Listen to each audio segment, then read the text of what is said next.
We're joined on the star line by a man who recorded 11 albums, 8 number-one singles, countless cuts ranging from Keith Urban, Luke Bryan, Hootie and the Blowfish, and many more.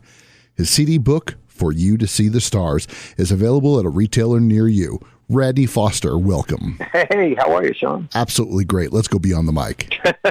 All right, let's do it. You were born in Del Rio, Texas. How did you gain your appreciation of music? You know, my dad was a lawyer, but he played guitar and sang. And there's actually a song about it and a little portion of one of the short stories that goes right along with that song. The song's called The Greatest Show on Earth on my new record. And it's just about him and his buddies playing music on the back porch. And certainly, you know, he and my mom had a big record collection, and we all sang in church. Both he and my mom sang in the choir in church and that kind of thing. But, you know, he would serenade us to sleep at night a couple nights a week, you know, standing in the hallway between our rooms. And he would, on many a spring or fall, and I remember summers too even, somebody brought the barbecue, somebody brought the potato salad, somebody brought the beer, and everybody brought an instrument. And they'd play all Saturday night. I mean, they would just play.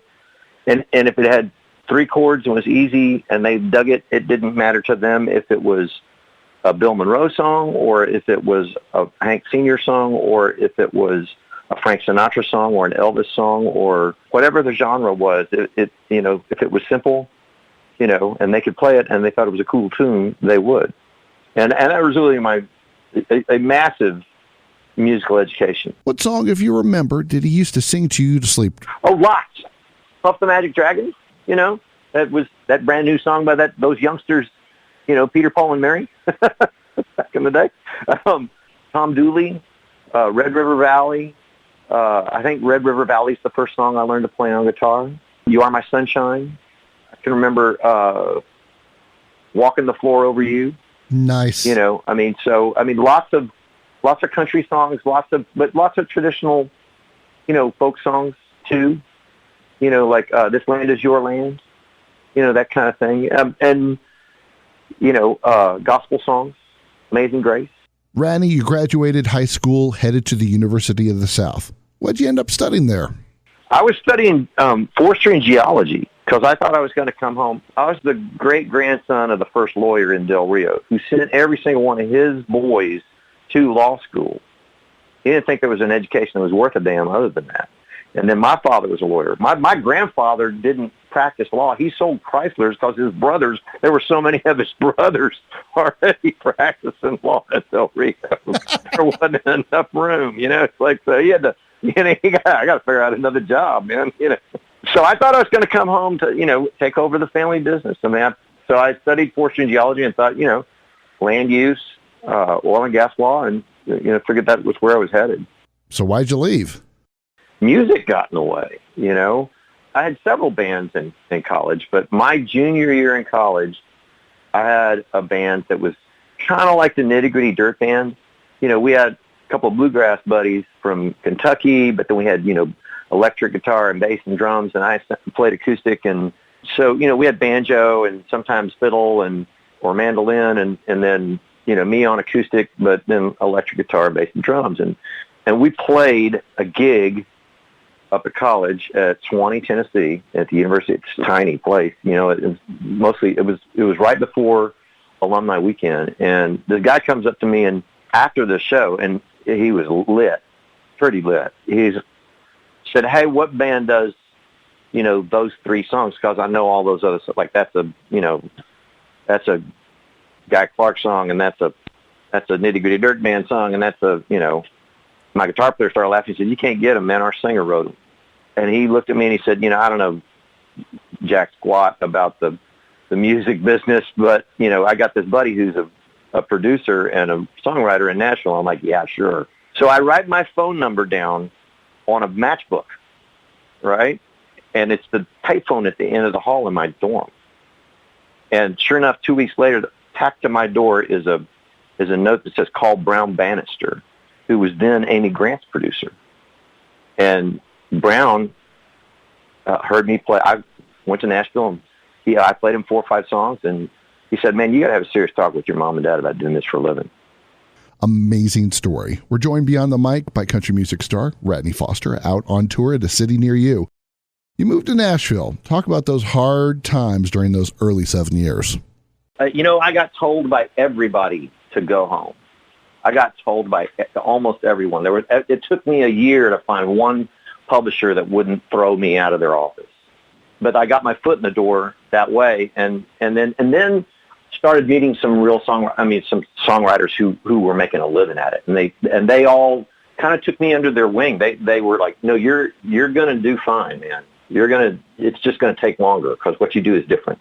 Just don't give up because it's really unique." I got signed in 1985, I got signed to Mary Tyler Moore's publishing company, literally 1 month before Bill Lloyd got signed to that same company. And he was signed as a rock writer, and I was signed as a country writer. But I would write rock songs out now and again, and same vice versa with him. And so we kind of got together because we thought, well, maybe if I write with that guy, they'll pay attention over on the rock side to some of my rock and roll songs. And then he was thinking, it's like, well, yeah, maybe if I write with that guy, then, they'll pay attention to some of my country songs, over on the country side of the aisle. The moment that about 3 songs in, my publisher, hauled me into her office.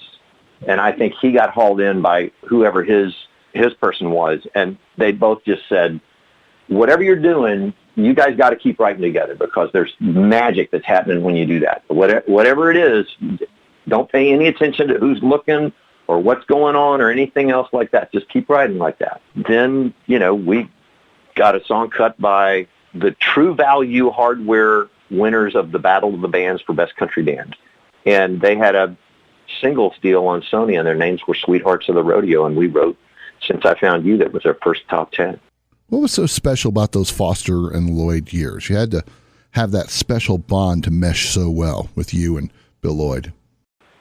I think one was that we didn't feel like we just wrote what we liked. They're publishing back then and even now to this day, even though it's changed so radically, but everybody's always looking at the charts and wondering what's going on, who's looking, and can you get a cut by this guy because this guy's going in 3 months, and let's write a song that's tailor-made for Eddie Rabbitt at the time, or today Luke Bryan, or any of that kind of stuff. And the best part of it was that and that was both of our jobs. Bill more in the rock world and me more in the country world. But that was our jobs, was to write songs looking to get cut by somebody else.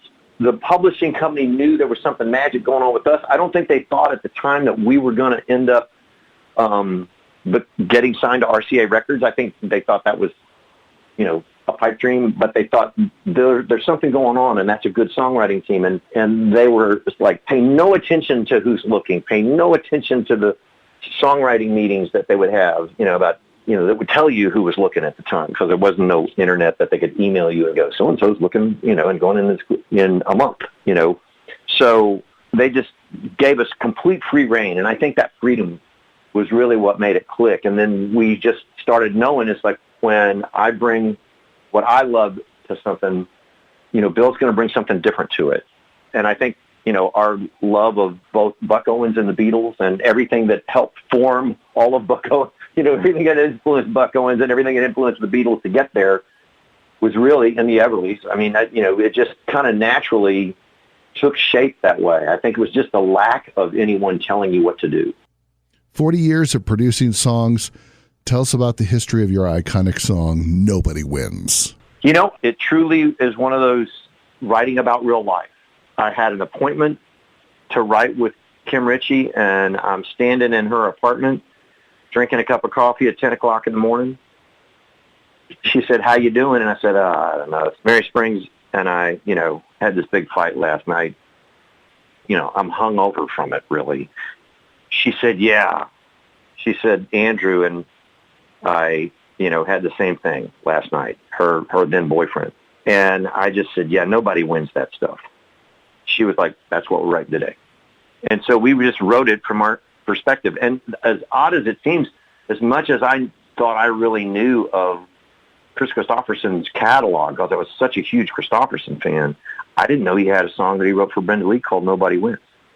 So we thought, I think, has there been a hit called that? And Kim was like, "Not that I know of, not in the last 15 years anyway." and that was true because it had been a hit in like 67 or 68. But we just wrote it, from the heart about just hating that fight. Just, I don't want to have that thing. With, writing it from that perspective that, nobody wins that kind of deal. And I think that combined with the melody is one of the things that's made it, it still gets played today. It shocks me that, almost 30 years later, it is 30 years later. It's still getting played. You've written and produced music, even spent time as the host of the CMT series Crossroads. What motivates you every day? I think all of this. I mean, I think me writing the book is born out of a desire to, tell stories in different ways, acting, hosting that show, writing songs that, with the knowledge that somebody else is going to sing it besides me, or just writing them, straight up out of the truth of my life, warts and all. I think it's the storytelling aspect is really what drives the whole thing, whether it's with a guitar in your hand or not. I think that really motivates me. And watching an audience light up when they hear that story. You let the world premiere of Janice Schaefer's play Troubadour in Atlanta, which dealt with the lead character dealing with his own mortality. Oh, yeah, big time. Have you reckoned with yours? Yes and no. I mean, I don't think any of us ever do. In some ways, playing that character, brought a lot of that to the forefront of my mind. I'm about to turn 60 this summer. That's a big milestone. You realize you have fewer years in front of you than you have behind you. But at the same time, I still feel bulletproof, other than I'm sore when I wake up. I still want to go hiking and fly fishing and play tennis and, and do all the things that I love to do athletically. And I still want to write songs and tell stories. I just realized you only get so many years to do this. So there's a little bit of that. But I don't think any of us really reckon with it until you're in Billy's shoes. The play's not currently running, but for the audience, my character, Billy Mason, is being forced into retirement because he has epilepsy. His seizures are getting worse and more often, and in 1952 there was no cure for that, and they actually would have thought you were crazy and put you in an insane asylum because of it. He's definitely dealing with his own mortality and the end of a career of not being able to do what he loves to do. It's Radney Foster, country music legend, on Beyond the Mic. In late 2015, you suffered a diagnosis that for some singers is a fate worse than death, the loss of your voice. Yeah, I had 6 weeks of not talking and then 6 weeks of vocal therapy after that before I could start singing professionally again. And that 3 months was is really just, a minefield for your brain. And it wasn't as if they said, it would have been much easier if they just said, okay, you're not going to talk for 6 weeks and then you're going to go through 6 weeks of vocal therapy and you're going to be just fine. It was week by week. Every week they would come in and say, nope, you can't talk yet. Week 2, no, you can't talk yet. You go back a week later, no, you can't talk yet. So I'm going, what if this never comes back? What if I'm never able to professionally sing again? What's going to happen? How am I going to feed my family, first of all? About 3 weeks in, I wrote a note to my wife, and I said, I think there's a short story in a song I wrote about 6 months ago, and I'm going to write it to keep from going crazy. And my wife did not answer me. She picked up the pen and pulled it out of my hand and said, you should, because you're driving me crazy. And that was the beginning of my literary career right there, was that joke. How did those 12 weeks change your perspective on your own voice? One moment, you're a singer. That one moment changed your life. Well, you could be an author and an actor. Yeah, I think really it was the wake-up call of going, okay, what do I really do? Of distilling it down, sort of giving yourself a talking to, and it's like, okay, do discover what are the things that, what do I really do? And I kind of boiled it down to, I'm a storyteller. And then I thought, what are the ways in which I'm telling stories that I have no business telling stories, that I'm wasting my time? And then what are the ways in which I'm not telling stories that I should be? Also, the feedback that came, once I wrote that first short story and I gave it to my wife, she said she read it, and she was a journalist for many, many years and is a great writer. And she said, babe, this is really good. You need to keep writing this way, even once your voice comes back. And so I did, and that ended up becoming the book and the album, 10 short stories and 10 songs to go with it. Talk about the vivid imagery that you have in your songs and in For You to See the Stars. Well, I always try in any place to paint a picture. I want the audience to be able to see it as much as they're hearing it. And the challenge was to, take a song and fill in the gaps of the story that's in the song and expand it, or to change it a little bit. A really good example is the last song on the record is called Sycamore Creek. The song is really about, 15 years of these people's lives. And so I thought, that's not a short story, that's a novel. That's a 300 or 400 page deal right there. And so I thought, let me write what happened before. The first verse starts with, two kids who just graduated from high school skinny dipping in a creek. And so I tell the story of their senior year in high school. How'd they fall in love? How'd this happen? That was unique. And then there were certain short stories, they got born just out of an idea of wake me up, and go, I got this idea for a story. And I started writing that way. And then I had to come up with a song to go with it. And so it was sort of reverse engineering in a way. And trying to figure out how to put enough clues into each of the songs or so that it really matched and fit the story and yet not give away the ending, so to speak. It was always sort of an interesting process. It was a lot of fun. Especially with that song, The Night Demon. Oh, yeah. Well, people always go, did you really hear Wolfman Jack? And I said, I'm too young, to have heard. Wolfman Jack was in Del Rio, in my hometown, from 1959 to 1962. Actually, I think, but mostly I think it was 60 to 62. And then he moved out to San Diego, Ensenada, and he which could reach into L.A., into that market. But he was across the river in Mexico broadcasting all those rock and roll songs. And that station was still working when I was, 9 or 10 years old and obsessed with music. But it had changed formats, and they were playing, there was a guy named Paul Callinger who's now in the DJ Hall of Fame, and he was spinning whatever he thought was country. So if it was Creedence Clearwater Revival, got followed by Willie Nelson, got followed by Dave Dudley, got followed by the Nitty Gritty Dirt Band. I mean, he didn't care if it came from Nashville, Austin, or, California. If he dug it, he was going to play it. So that is me just writing from perspective of being that kid hiding under the covers and then trying to flip it. And, so much in the 1950s and early 60s, rock and roll was the devil's music. And so I just, went from that perspective. I was raised in a very religious home, not a Pentecostal one, but I had many. As a matter of fact, the drummer in my high school band was a Pentecostal preacher's son. So I was familiar, with, that whole culture.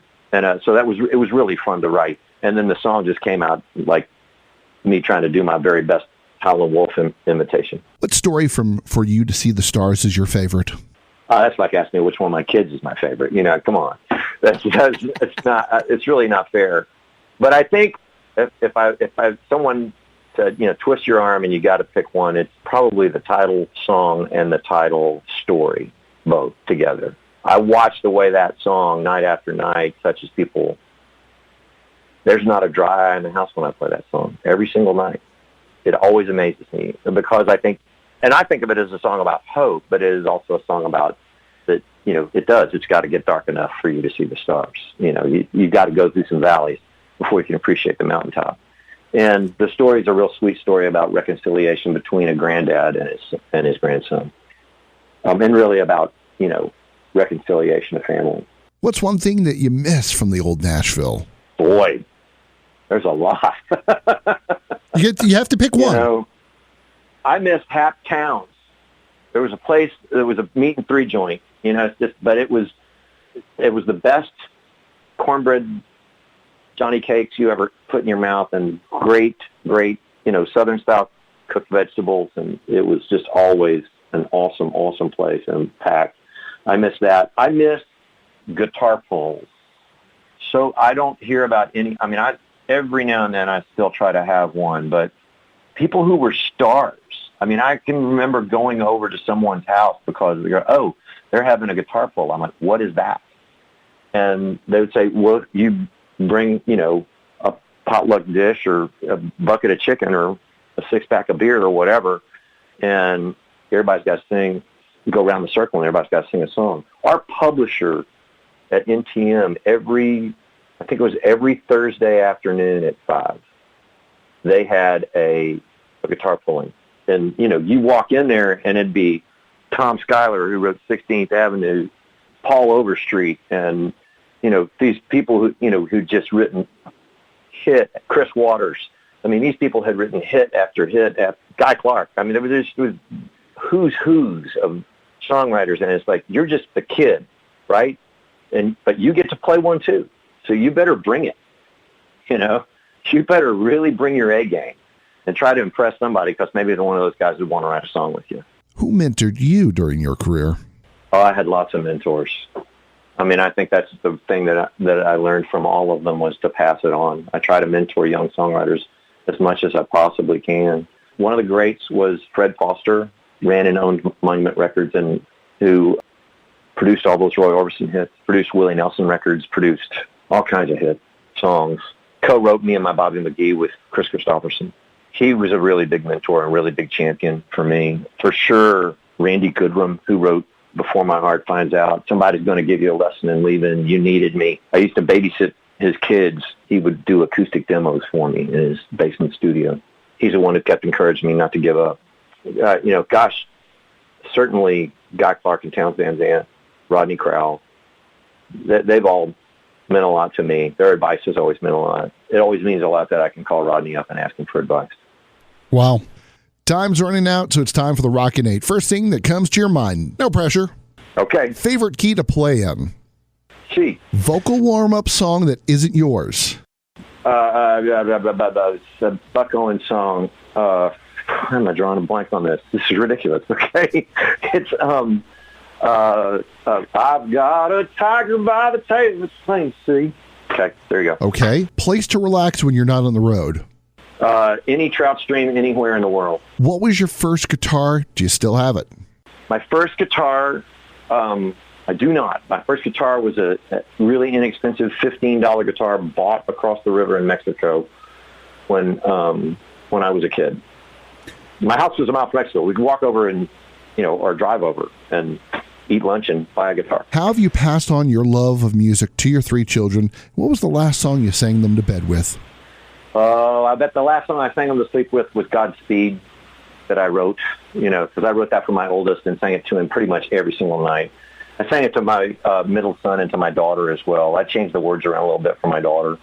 So I'm pretty sure that's the last thing that I sang them to sleep with. And they all play instruments, every single one of them. My oldest is in 2 different bands. I mean, he has an EDM project. He goes by Space Cadet. You can look him up on SoundCloud. And he does a whole lot of slow groove stuff, and that's kind of starting to take off, where he's been the guy at lots of festivals who he goes on at the end of the night at like 1 o'clock in the morning, and he plays everybody he brings everybody, back down to reality till about 3 in the morning while they're going to their tents.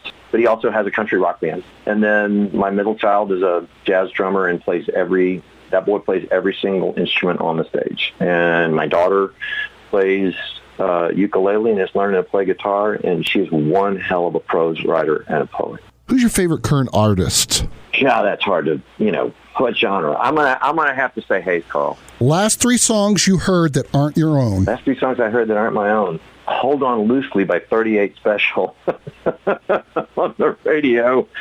I would bet that, I'm trying to think, last night, making dinner after we got off the plane, I was listening to whatever jazz my son picked at, so I'm going to say Scrapple from the Apple